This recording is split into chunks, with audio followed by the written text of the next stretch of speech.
Pemirsa, sejumlah fraksi Dewan Perwakilan Rakyat Daerah Sulawesi Selatan telah mengantongi sejumlah kriteria nama calon PJ Gubernur pengganti Andi Sudirman Sulaiman yang masa jabatannya sebagai Gubernur Sulsel akan segera berakhir.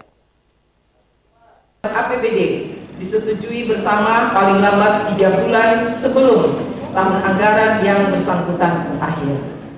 Pengumuman masa akhir jabatan Gubernur Sulawesi Selatan sisa menghitung hari. Sejumlah fraksi di Partai Sulsel mulai menyetorkan nama-nama calon pengganti Andi Sudirman Sulaiman.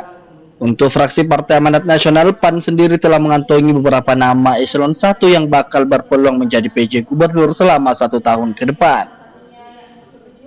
Sebagai politisi PAN, Andi Irwandi Nasir mengungkapkan setiap fraksi boleh mengusulkan calon yang diinginkan. Namun menurutnya seorang calon gubernur harus betul-betul memahami setiap kabupaten daerah dan juga mempunyai pengalaman di dalam birokrasi.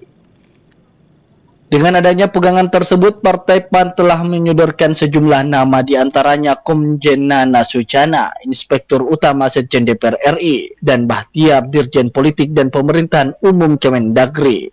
Dirinya menjelaskan Bahtiar selain berasal dari Sulsel, dia juga memiliki jabatan strategis di Kemendagri dan paham betul memahami birokrasi dengan baik. Begitupun Nana Sujana, ia juga memiliki peran penting di pemerintahan, berpengalaman sebagai Kapolda di beberapa tempat termasuk di Sulsel. Ya, sebagai politisi baik PAN maupun fraksi-fraksi lain tentu mencermati ini secara baik seperti apa, siapa yang punya peluang.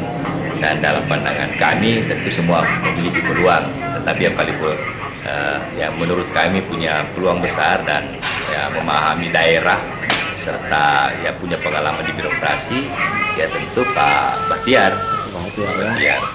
Di samping Pak Bahtiar ada Pak Nana, mantan Kapolda. Yang lain juga saya kira bagus, cuman ya dalam pandangan kami untuk sementara itu. Ya. Kalau PAN sendiri condongnya kemana? Apakah 2 nama saja atau tambah? 2 nama itu. 2 nama condong ke 2 nama itu.